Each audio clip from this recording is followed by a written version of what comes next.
kaulala for today's ulam video.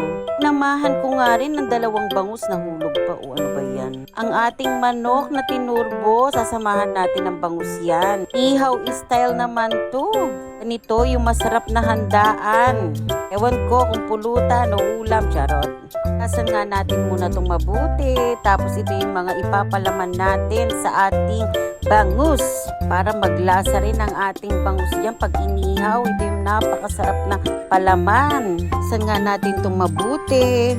Pagkatapos, hiwa-hiwain natin ang maliliit para magkasya sa tiyan nila. Hindi natatapos sa palaman lang ang ilalagay natin. Siyempre, yung ipapalaman natin, itimplahan din natin yan para manood sa ating bangus. Dagdag pampalasa din to.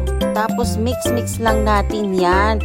Tsaka natin ilagay ipalaman sa ating bangus. Pwedeng-pwede na to ihawin, oh.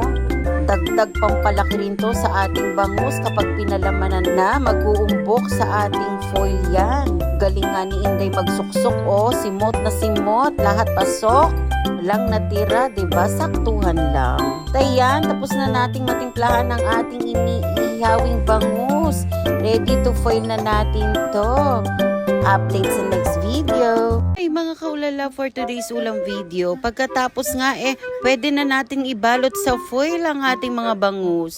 Fino-foil ko nga ito kasi wala akong matinong ang ihawan, kaya diskartehan na lang ni Inday, makaihaw lang siya. Balutin nga lang natin to ng medyo madami-dami para kung magkakatasman siya, nasasahod lahat.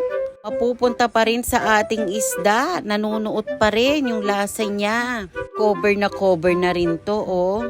Pagkatapos naman yung isa naman ang ating babalutin, dalawa lang naman yan. Kaya matyaga nating balutin ito. Alam mo naman, mahaba naman ang pasensya ni Inday dyan. Basta maluto lang ng masarap ang ating mga ulam. At nung mahina na ang apoy natin, pwede ko nang isa lang to. Ganyan lang dapat ang apoy natin, no? Parang nag-iihaw ka lang sa uling. Tapos luto na nga rin itong tinurbo kong manok sa ibabaw. Kaya naman, babaligtarin ko na to. Ganyang kulay dapat to, yung malapit na ma-toasted. Charot. Pwede na natin tong baligtarin para maluto naman yung kabila. Ganun dapat. Ang tamang proseso ng ating pagtuturbo. At ayan, pahinga naman si Inday dahil tapos na siya. Naghihintay na lang siyang maluto.